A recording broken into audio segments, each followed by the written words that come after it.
Salut à tous les amis, salut YouTube, c'est Mika, j'espère que tout le monde se porte bien les gones aujourd'hui. Petite vidéo, pas débrief, parce que le match d'hier, bon voilà, c'est un match de coupe, il n'y a pas non plus de très grands enseignements à en tirer. Donc format un petit peu différent, format causerie, que vous connaissez bien maintenant, au cours duquel je parlerai de 3 sujets, on fera un petit retour sur le match d'hier, mais très rapide. J'ai un petit coup de gueule en fait à passer sur un truc qui me pose problème au sein de la communauté olympique lyonnais, bref un tout petit coup de gueule à passer, c'est pas non plus très méchant, mais j'ai envie de le dire en vidéo. On évoquera ensuite le mercato avec 2 informations que dévoile l'équipe et Hugo Guillemé aujourd'hui. L'OL avance sur 2 pistes qui me plaisent beaucoup, je pense que vous c'est pareil.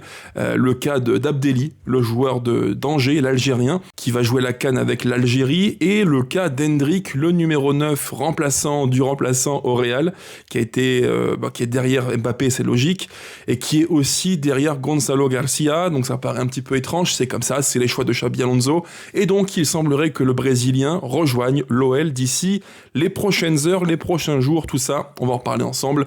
J'ai des points de vue assez tranchés sur les différents sujets. Avant de commencer les gones, comme toujours, pensez au petit pouce là maintenant, ça prend une demi-seconde, c'est gratuit, donc pas d'excuses. Pensez aussi à me dire en commentaire vos différents avis sur les sujets, le match d'hier, mon petit coup de gueule qui va arriver dans quelques instants, le cas d'Abdelli, le cas d'Hendrick, bref. Pensez enfin à vous abonner, activer la cloche et booster le contenu si le cœur vous en dit. Merci pour tout ça, les amis. C'est parti pour la vidéo. Format assez court, le plus dynamique possible comme toujours. C'est un petit peu la ligne directrice du 11 lyonnais. C'est parti.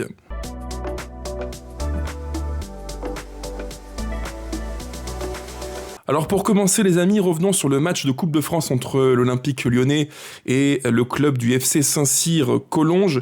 J'ai quelques petits trucs à vous dire sur le match. Alors déjà pour commencer, un match compliqué et en 2 temps. C'est un petit peu comment dire, le fil conducteur des matchs récents de l'OL, un OL qui a 2 visages bien souvent au cours des matchs. Un Noël qui peut devenir aussi bien chiant que attrayant, c'est comme ça. Et hier, on a vu ça. On a vu un Noël qui, durant, je dirais, une bonne mi-temps, même un petit peu plus, était en mode tranquille. Tranquille, beaucoup d'approximations. Techniquement, c'était vraiment très moyen. Waouh, très moyen. Hier, il y a quelques joueurs qui, je pense, sur le match qu'ils ont fait, auraient très bien pu jouer dans le camp d'en face. Mais ça, c'est aussi, il faut le dire, la magie de la Coupe de France. Il y a des matchs en Coupe de France où parfois, tu as une équipe pro, une équipe amateur, et entre les deux, il y a un truc qui se passe, c'est un petit peu inexplicable, enfin quoique non, c'est explicable en fait. Tu as une équipe pro qui baisse un tout petit peu le pied, qui pense avant tout aux vacances, le repos, la famille, les repas après une demi-saison, franchement pour l'OL, on peut le dire aussi, intense, avec en Ligue 1 17 matchs, en Europa League 4 ou 5 matchs je crois, Coupe de France, les matchs de sélection, bref, quand même pas mal de matchs joués pour nos joueurs. Donc les pros qui eux pensent au repos, aux vacances, et en face tu as des joueurs qui... eux sont d'un monde amateur et se disent c'est le match d'une vie quoi, c'est le match d'une carrière de joueur de niveau inférieur et tu donnes tout. Moi j'ai eu quelques fois la chance de faire des matchs de Coupe de France, alors à un niveau oui tout petit bien sûr, mais quand tu joues une équipe d'un niveau au-dessus, tu donnes tout. T'es en transe, t'as envie de jouer, tu te dis voilà c'est le match où eux en face ils sont un petit peu en dessous, nous si on est un tout petit peu au-dessus, on peut peut-être rééquilibrer les débats et pourquoi pas créer l'exploit. Et je pense qu'hier, le match entre Saint-Cyr, Collonges et l'OL, c'est un peu ça durant, peut-être une mi-temps. Un OL qui était tranquille, techniquement moyen, très peu de rythme, très peu de rythme. Et en face, une équipe disciplinée, sérieuse, qui fait un match de qualité. Et je tiens à le dire, bravo au staff d'en face, bravo au coach Clément Guyot et ses joueurs, parce que le match qu'ils font, ma foi...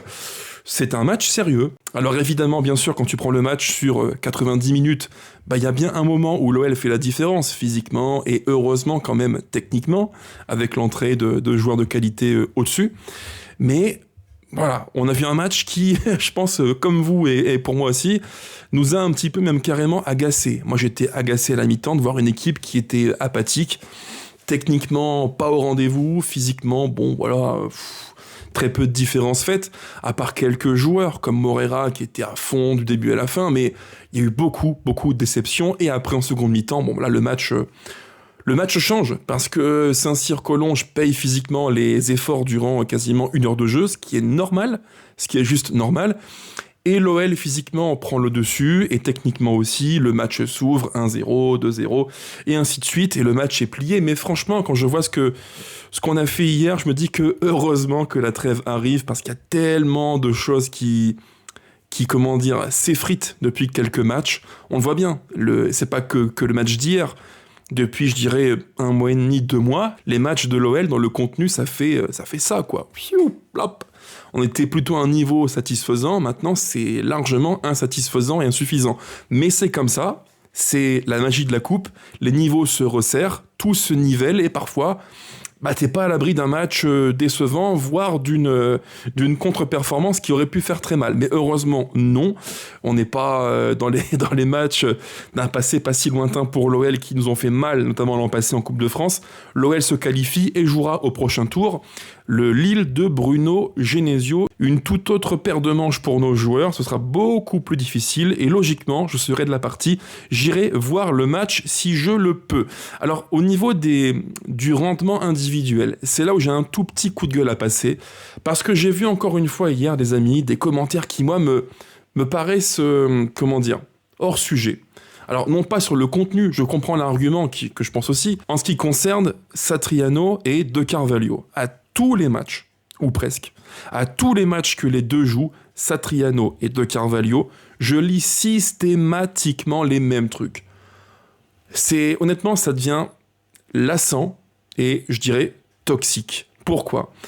Parce qu'on a un OL qui, je pense, on l'a un peu trop vite oublié, est un OL qui a des moyens d'une part réduits, ça c'est pas une excuse mais c'est comme ça, est un OL qui aussi, et je pense que les dirigeants vous le diront mieux que moi, les dirigeants, Mathieu Louis-Jean, les scouts, bref, la cellule sportive vous le direz mieux que moi, on paye aussi une fin de mercato qui est ratée.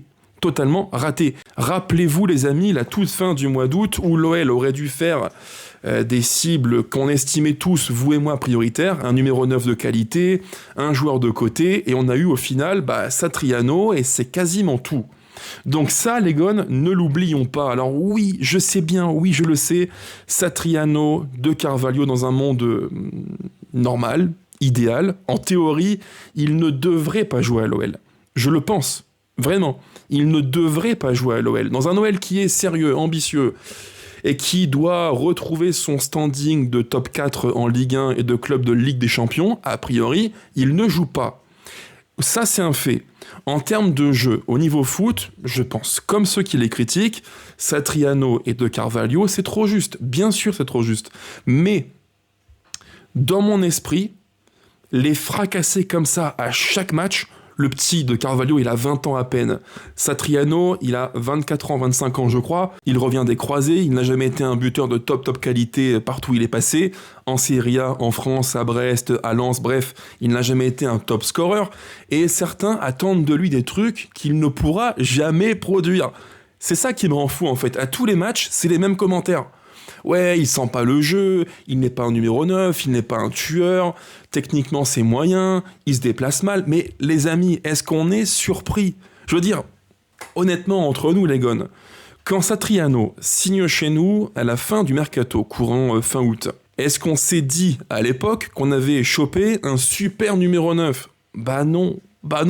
Moi le premier, si je suis vraiment très très sincère avec vous les amis, à l'époque quand il signe chez nous, j'avais dit à des potes, s'il vient comme numéro 2, ma foi, ça me paraît honnête. Voilà.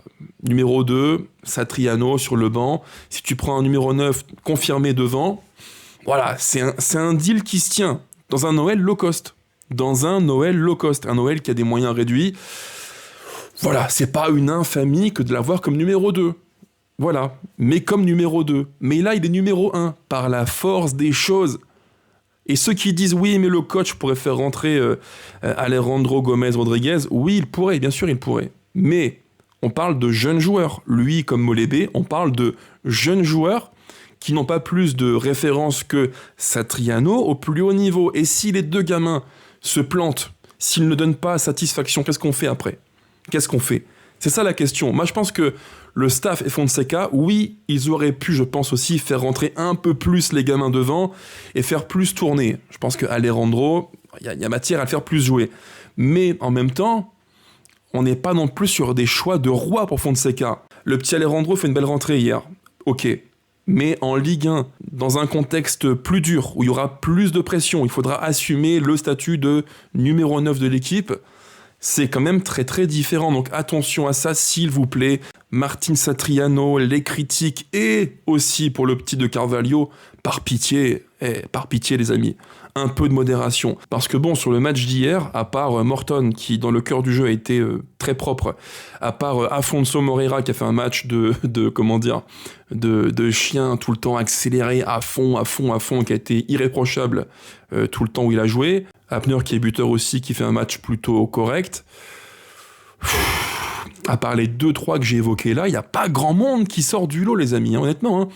Karabets, son match, dans le 1 contre 1, il est incapable de passer quelqu'un, parce que physiquement, il n'a pas les cannes, et qu'il n'est pas un joueur de 1 contre 1, et ce qui pose des limites liées à son profil, quand il est comme ça employé à droite, comme faux meneur excentré. La réalité, c'est que l'OL est un OL low cost, un OL qui a peu de moyens, un OL qui a foiré la fin du mercato, et aujourd'hui, on en paye aussi l'addition et le mercato transition toute trouvée. Espérons qu'il corrige l'erreur durant l'hiver avec 2 joueurs qui pourraient apparemment nous rejoindre, le cas de l'Algérien Abdelli et le Brésilien Hendrick, en provenance d'Angers, respectivement, et du Real Madrid. C'est parti.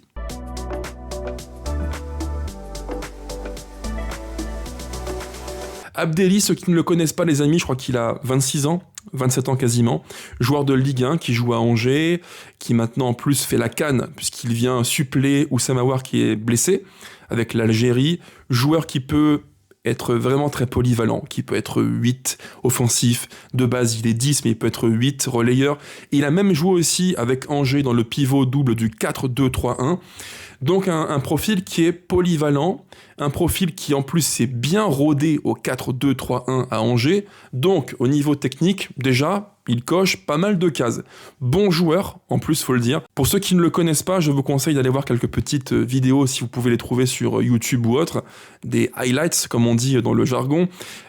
C'est quelqu'un qui a un profil technique en Ligue 1 qui est au-dessus de la moyenne, mais vraiment au-dessus de la moyenne. Et d'ailleurs, pour être très très franc avec vous les amis, quand j'ai vu l'information tomber d'un intérêt de l'OL pour le joueur, je me suis dit mais en fait, Saïd Chaban, le président de d'Angers, est-ce que vraiment il a intérêt à vendre son joueur durant l'hiver pour en plus une somme qui est dérisoire? On parle d'un tout petit million d'euros. Moi, si j'étais Saïd Chaban, président d'Angers, je dirais écoute Abdelli, moi j'ai un club à sauver en Ligue 1, le maintien avant tout, même si on fait plutôt une bonne saison avec Angers, voilà, on veut assurer le maintien, reste avec nous et tu partiras libre dans 6 mois, quoi. Est-ce qu'après, c'est toujours pareil, est-ce que Angers est à 1 million d'euros près? Je rappelle que durant l'été, donc 25, le SCO d'Angers a été sanctionné par la DNCG assez lourdement, avec un mercato quasiment nul, quasiment aucune dépense. Il me semble que le plus gros transfert du SCO d'Angers durant l'été, c'est moins de 500 000 euros. Ce qui montre bien que le club, a eu des contraintes économiques, financières assez fortes. Est-ce qu'ils vont vouloir gratter 1 million d'euros sur la vente d'Abdelli? Peut-être, je ne sais pas. Je ne maîtrise pas assez les comptes du club d'Angers. Mais en tout cas, s'ils le perdent, c'est une énorme, mais vraiment une énorme perte sportive pour Angers. C'est leur meilleur joueur avec Sheriff devant. C'est les 2 éléments qui font la différence. L'un pour mener le jeu, pour créer, pour être la tête pensante du groupe, et l'autre pour finir et puis être fort en verticalité. Mais Abdelli, balle au pied, en Ligue 1, c'est... Techniquement, pour moi, de ce que j'ai vu en Ligue 1 cette saison, c'est quelqu'un qui est... c'est le haut du chapeau 2. Voilà, je pense c'est un très bon joueur, techniquement très sûr, et honnêtement, c'est quasiment une anomalie qu'il soit encore à 26 piges à Angers. Dans un monde normal, Abdelli, c'est un profil qui doit être... qui doit être, je sais pas moi, à Rennes, à Nice, à Monaco peut-être, à l'OL, mais pas à Angers, quoi. Donc voir l'OL s'intéresser à lui, c'est pour moi une plutôt bonne idée. Et en plus, le prix, 1 million d'euros, si Angers est vraiment en rade de pognon, c'est quand même plutôt pas mal. Moi, j'aime bien quand l'OL a comme ça des idées et quand l'OL va taper en Ligue 1 les profils, les valeurs sûres. Les bons éléments qui sont des joueurs fiables de Ligue 1 comme Abdelli et d'autres aussi, dont je parlerai peut-être en vidéo d'ici peu sur la chaîne. Des profils comme ça, c'est intéressant. Ce sont des valeurs sûres de Ligue 1. Des profils qui, quand tu les mets sur le papier, tu es sûr qu'ils vont jouer à un niveau plancher, un niveau moyen, toujours 6-7 sur 10, quoi. Des bons joueurs de foot. Et en plus, Abdelli, techniquement, voilà, c'est le ballon, c'est la pelota. Ça joue bien au foot, quoi. C'est un petit peu le roi du... Comment dire ? De la semelle. Vous verrez Legon, si vous ne le connaissez pas très très bien, c'est quelqu'un qui prend le ballon quasiment tout le temps de la semelle. Et il a un dribble fétiche que j'aime bien. C'est en gros, je prends le ballon, je temporise, petite semelle pour feinter, je pars sur un côté et je distribue. Et là-dessus, il est vraiment très très fort. C'est un très bon footballeur techniquement, qualité plus. Le seul petit truc, voilà, si vraiment je suis un petit peu tatillon sur les bords, le seul petit point qui me pose question, c'est plutôt la dimension, physique. Alors pas la puissance, parce que physiquement c'est un tank. Quand on voit les images d'Abdelli en Ligue 1, il est hyper tanké. Regardez les cuisses, les mollets, physiquement c'est un buffle. Il combine qualité technique, plus, et qualité puissance physique, plus aussi. Donc à ce niveau-là, rien à dire. Moi c'est plutôt dans l'aspect, le profil, pas technique, le profil en mouvement. Pour moi c'est un joueur de pied. Je m'explique, c'est un joueur qui aime bien avoir le ballon entre les pieds. Alors il peut aussi se projeter, il peut aussi très bien sur 10, 15, 20 mètres faire une différence balle au pied, et physiquement, mais je trouve qu'il est un tout petit peu lourd. C'est pas quelqu'un qui est hyper punchy, dynamique, et on est sur un profil de joueur plutôt jeu-pied. Voilà, plutôt que jeu en mouvement comme Fonseca l'aime tant. Donc, bon joueur techniquement, physiquement très costaud, très puissant, joueur qui est polyvalent, qui est de base un 10, un créatif pur, qui peut être aussi 8 offensif, 8 relayeur, et même parfois, je l'ai vu aussi avec le SCO en 4-2-3-1 dans le cœur du jeu en double pivot. Donc il est à bien des niveaux un profil super intéressant qui coche plusieurs cases. Le petit hic, c'est peut-être l'aspect physique, encore que vraiment là je chipote un tout petit peu.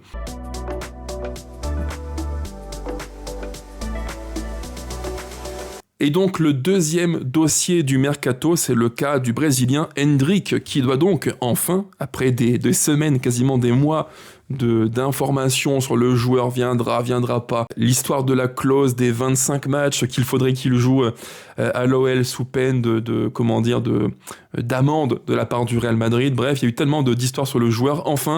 Enfin, selon l'équipe et aussi Fabrizio Romano, le joueur devrait signer d'ici les prochains jours à l'OL. Pour moi, les amis, là encore, une très bonne idée. Alors pourquoi ?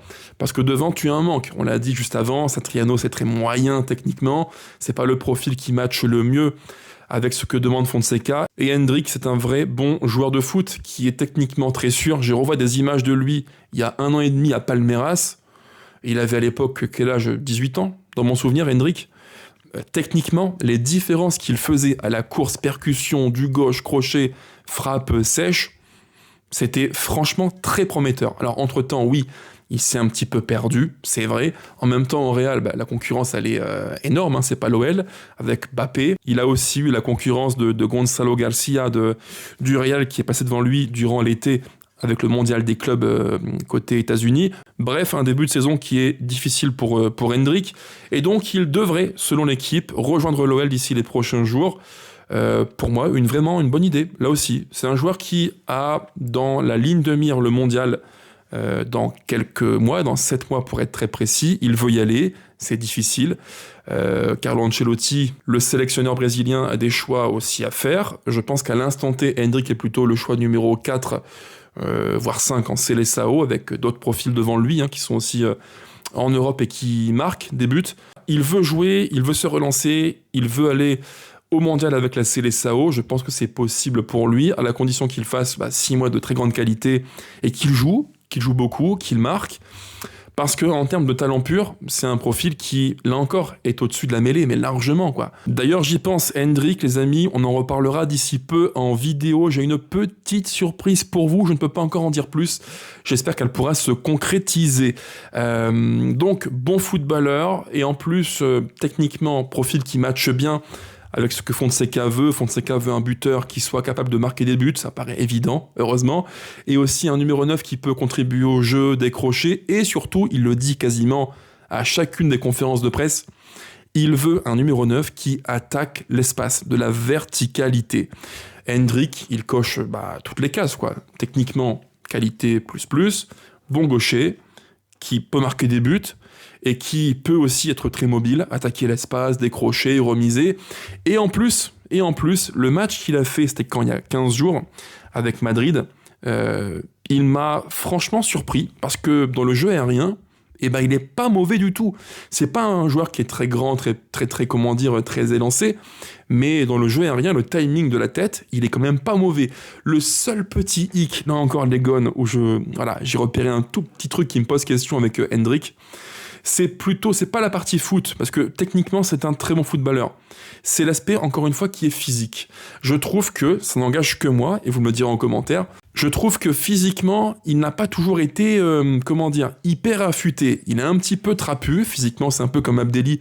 On a deux profils de joueurs qui sont très très tankés, forts sur les cuisses et les mollets, qui ont de grosses cuisses, quoi.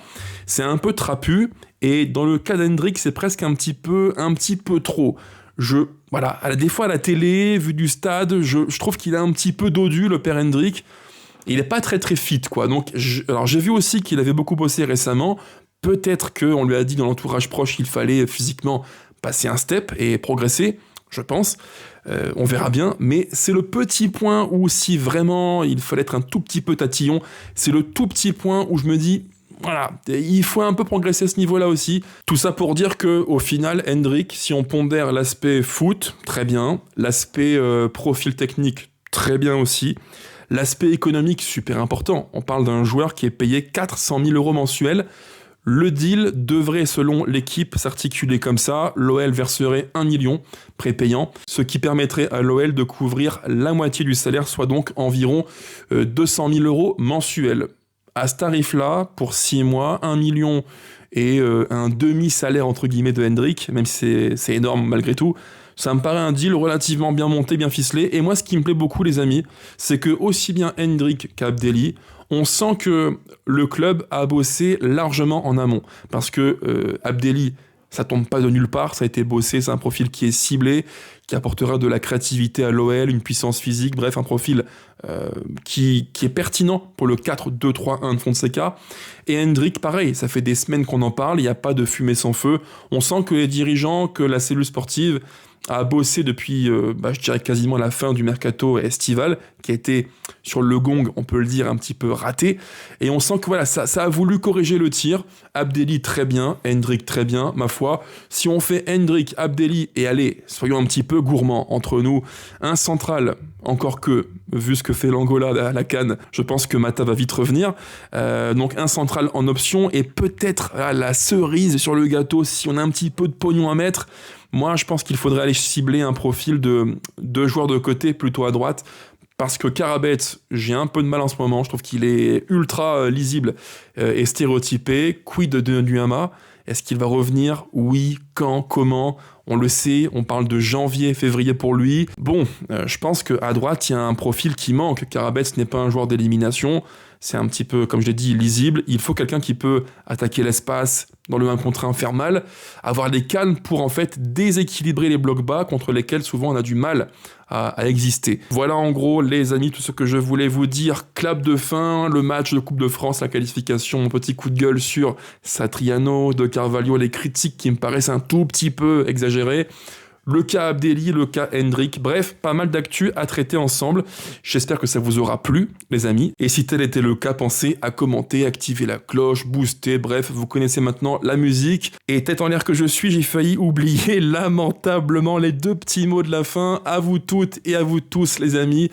Je vous souhaite un joyeux Noël entouré de vos proches, tous ceux que vous aimez et qui comptent pour vous. Mangez bien, amusez-vous bien, dansez bien, bref, profitez à fond de Noël, mais surtout soyez prudents au volant, pas de folie, prenez le temps tranquille. Je tiens à vous retrouver en pleine forme d'ici les prochains jours et pour terminer aussi un petit mot à tous mes copains qui ont une sélection qui actuellement joue la CAN. Donc en Afrique, au Maroc, belle compétition et que le meilleur gagne pour succéder à la Côte d'Ivoire lors de la dernière édition. Ciao ciao les gones, allez l'OL plus que jamais. Salut!